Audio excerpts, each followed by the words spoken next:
Bab 1. Latar belakang. Di zaman modern, penggunaan alat transportasi yang mengeluarkan zat sisa berupa CO, CO2, CH4, N2O seperti motor, mobil, kapal, pesawat sangatlah penting untuk mempermudah aktivitas manusia. Di perkotaan, sumbangan polusi berupa CO2 dan CO yang dihasilkan oleh alat transportasi sangatlah besar. Jika hal tersebut terjadi secara terus-menerus, dapat menyebabkan pemanasan global. Selanjutnya, rumusan masalah. Mengapa alat transportasi bisa menyebabkan pemanasan global? Seberapa besarkah dampak pemanasan global yang dihasilkan oleh alat transportasi? Tujuannya adalah untuk mengetahui bagaimana transportasi dapat menyebabkan pemanasan global, untuk mengetahui dampak transportasi terhadap pemanasan global, untuk meningkatkan kesadaran manusia tentang besaran dampak transportasi terhadap pemanasan global. Baiklah, saya akan menjelaskan tentang rumusan masalah dan tujuannya. Rumusan masalah yang pertama yaitu mengapa transportasi dapat menyebabkan terjadinya pemanasan global. Transportasi ini mengandung zat-zat yang dapat menyebabkan terjadinya pemanasan global.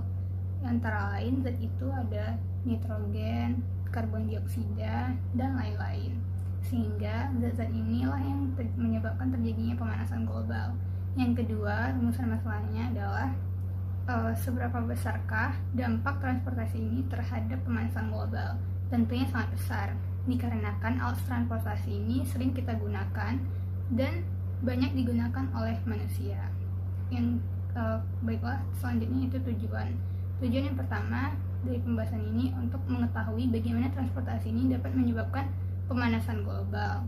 Dan yang keduanya yaitu untuk mengetahui dampak transportasi ini terhadap pemanasan global.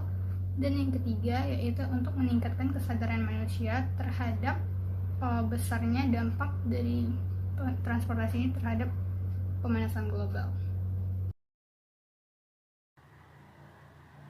Di sini saya akan menjelaskan landasan teori bab 2, yaitu pemanasan global adalah proses peningkatan suhu rata-rata dunia baik di darat, laut, maupun atmosfer bumi, yang salah satu penyebabnya adalah alat transportasi yang mengeluarkan zat sisa berupa karbon dioksida, karbon monoksida, dan lain-lain. Sedangkan transportasi tersebut masih kita gunakan dalam kegiatan kita sehari-hari. Transportasi terbagi 3, yaitu ada transportasi darat, transportasi laut, dan transportasi udara. Konsep transportasi didasarkan atas perjalanan antara asal dan tujuan. Konsep tersebut berjalan karena adanya 4 unsur. 4 unsur diantaranya yaitu manusia yang membutuhkan, barang yang dibutuhkan, alat transportasi sebagai sarana, dan organisasi atau pengelola transportasi. Transportasi tersebut memiliki 4 manfaat klasifikasi, yaitu manfaat ekonomi, manfaat sosial, manfaat politis, dan manfaat kewilayahan. Sedangkan transportasi yang ada di bumi merupakan penyumbang emisi karbon terbesar kedua. Kendaraan kita tersebut merupakan penyumbang emisi yang akan berdampak kepada pemanasan global.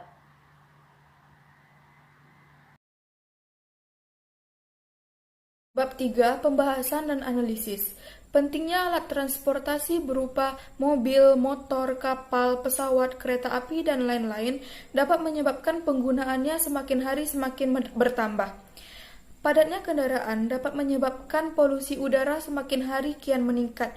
Polusi udara yang berupa karbon monoksida, karbon dioksida, dan nitrogen dioksida tersebut dapat menyebabkan penipisan ozon. Nah, penipisan pada lapisan ozon terjadi disebabkan oleh pencemaran udara yang ditimbulkan langsung dari sumber pencemar udara tersebut berupa karbon monoksida yang dihasilkan oleh asap kendaraan. Nah, hal tersebut jika terus-terus terjadi akan menyebabkan pemanasan global. Lapisan ozon tersebut dapat menyebabkan 3 hal. Yang pertama, tidak stabilnya pengaturan sinar UV yang masuk ke dalam bumi. Yang kedua, tidak dapat menjaga suhu bumi agar tetap stabil. Yang ketiga, tidak dapat menyerap sinar UV dengan optimal. Hal tersebut dapat menyebabkan pemanasan global yang dampaknya dapat mengakibatkan mencairnya es di kutub utara yang sangat berefek pada ekosistem. Yang kedua, meningkatnya temperatur bumi. Yang 3. Musim kemarau menjadi lebih panjang. Yang keempat, musim menjadi tak menentu, terutama di wilayah Khatulistiwa. Baiklah, pada bagian penutup saya akan menjelaskan kesimpulan, yaitu kendaraan sebagai alat transportasi akan menimbulkan asap yang mengandung berbagai macam gas yang merugikan dan akan menyebabkan penipisan ozon. Asap kendaraan tersebut akan naik hingga atmosfer bumi dan menghambat keluarnya panas bumi dari matahari, hingga suhu bumi menjadi naik. Hal inilah yang disebut dengan pemanasan global. Adapun saran untuk mengurangi pemanasan bumi yaitu mengurangi penggunaan bahan bakar fosil, melakukan penanaman pohon kembali atau reboisasi, memperbaiki kualitas kendaraan dengan uji emisi, dan menggunakan kendaraan umum.